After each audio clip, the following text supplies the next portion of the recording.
Oxford minority educational institution में अभी honourable member के तौर पर मैं यहाँ पर काम कर रहा हूँ। ये बातें मैं इसलिए आपके सामने रख रहा हूँ कि इतनी बातों में मुझे भारतीय मुसलमान क्या है उसको समझने का एक मौका मिला है कि अपनी पैदाइश मुस्लिम बहुल क्षेत्र में कैसे रहकर क्या है और उसमें हुब्बल वतनी को जानने का मौका जब मैं मुस्लिम राष्ट्रीय मंच में आकर जब मुझे परम आदरणीय भाई साहब इंद्रेश कुमार जी के नेतृत्व में इन सब ऑर्गेनाइजेशन में रहने के बाद में जब इनसे मुलाकात हुई और इस ऑर्गेनाइजेशन की खुशबू और नई राह को जब जानने का मौका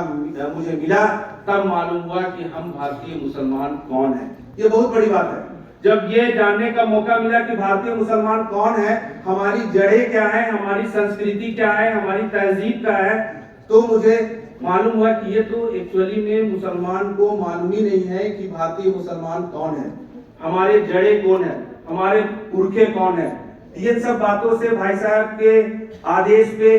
काम करने का मौका मिला और कट्टरता नफरत कैसे खत्म हो समाज में, इस राष्ट्र के निर्माण में सभी के साथ में मुसलमानों की एक अहम भूमिका कैसे हो, इसमें आपस में मिलजुल कर हम कैसे रहे, उसके बाद इस मुहिम की शुरुआत में मंच के साथ में काम करने का मौका, उसके बाद मंच ने इतनी इज्जत दी कि उसके बाद काशी की बैठक में मुझे राष्ट्रीय संयोजक बनाया गया और उसके बाद विभिन्न सरकारी पदों में भी रहने का मौका मिला। इस दौरान जो बातें आई कि काम करने के लिए मैं सबसे पहले अपने परिवार का भी शुक्रगुजार आज के दिनों में उनका शुक्रिया अदा करना चाहता हूं, क्योंकि जो विषय मुझे दिया गया मैंने खुद लिया है। सबसे बड़ी बात है कि संघ और मुसलमान के बीच में डायलॉग, एक जो डायलॉग की बात की शुरुआत जो मैंने की, उसमें मेरे परिवार का भी मुझे भरपूर साथ मिला, मेरे माँ बाप की दुआ मिली और उसके बाद जो आस पड़ोस के लोग हैं उसमें मेरे दोस्तों का भी बहुत साथ मिला, जो अलग अलग कंपनी में मैं रहा, जिस ऑर्गेनाइजेशन में रहा, सब लोगों ने मुझे मेरा भरपूर साथ दिया।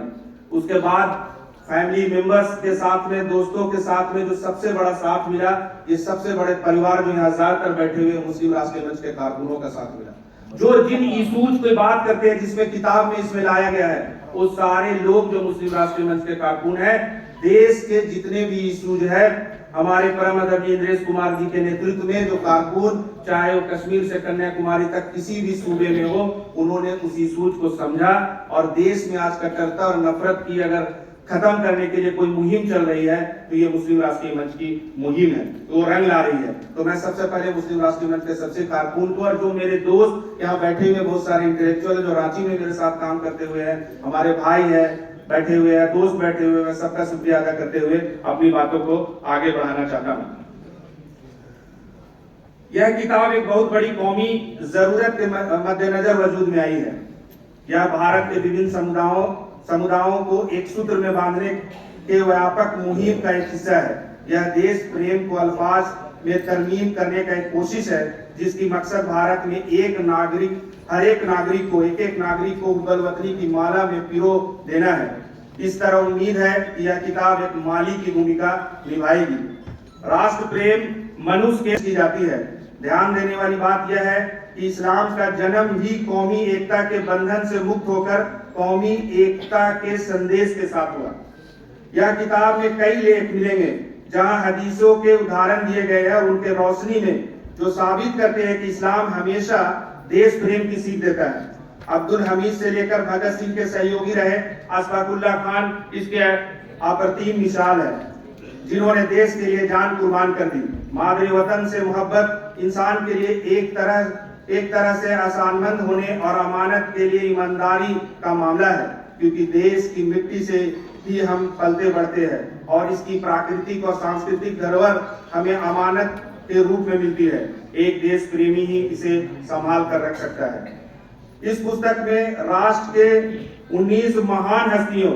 जिसमें राज्यपाल से लेकर विभिन्न विश्वविद्यालय के कुलपति शामिल है, ने संदेश देकर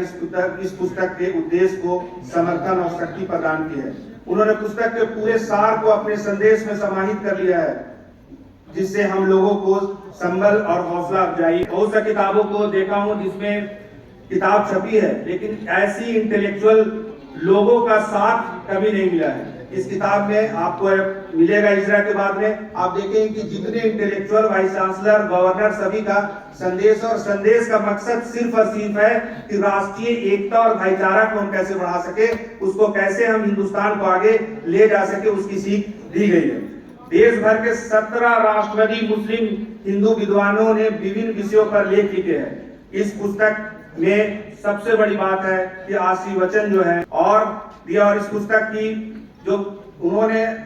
सिर्फ यही नहीं दिया है, बल्कि मैं उनका उस उद्बोधन को भी याद करता हूँ मीटिंग ऑफ माइंड्स के, कि किसी स्टेज में भी मैं मौजूद था। उन्होंने 3 बातें कही थी जो पूरे भारतीय मुसलमान नहीं, पूरे भारतीय लोगों के लिए एक नई ऊर्जा प्रदान की थी कि हम सबका डीएनए एक है और कोई भी मुसलमान करता है तो हिंदुत्व के खिलाफ है। ये 3 स्टेटमेंट उसमें आए थे और इसी स्टेटमेंट के बाद से लोगों में एक डायलॉग की शुरुआत हुई थी और वो डायलॉग की मुहिम आगे जी का भी आशीर्वाद और रूप में इस किताब में संदेश उन्होंने दिया है। पुस्तक की प्रस्तावना जो है, सबसे बड़ी बात है कि हमारे रहबर मार्गदर्शक परम आदरणीय डॉक्टर इंद्रेश कुमार जी ने दिया है और उसके उद्बोधन और जो भाषण भी जो अभ्यास वर्ग के थे उनका भी इस किताब में आप सारे उनके स्पीच मौजूद है। आप उनको पढ़ेंगे, एक एक वर्ड उन्होंने जो लिखा है वो पढ़ने की जरूरत है और आने वाले दिनों में उसको जन जन तक पहुंचाने की जरूरत है। उसी तरह से इसकी भूमिका जो है हमारे परम आदरणीय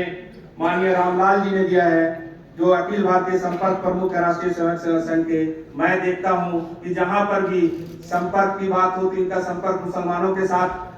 भी इतना बढ़िया है कि मैं आपको बता नहीं सकता हूं। उनसे जब बातचीत होती है तो वो मुसलमानों को एक अच्छा राष्ट्रभक्त और भारतीय के तौर पर देखते हैं और उनके लिए चिंता करते हैं कि कैसे वो राष्ट्र निर्माण में उनकी भी अहम भूमिका। माननीय रामलाल जी ने भूमिका इस किताब पे लिखी है। मैं ये इसलिए बता रहा हूँ कि अब किताब के सेंसिटिविटी को समझेंगे, उसकी गंभीरता को समझेंगे कि इस किताब को लिखने वाले, संदेश देने वाले और जो इंटेलेक्चुअलों ने जो आर्टिकल लिखा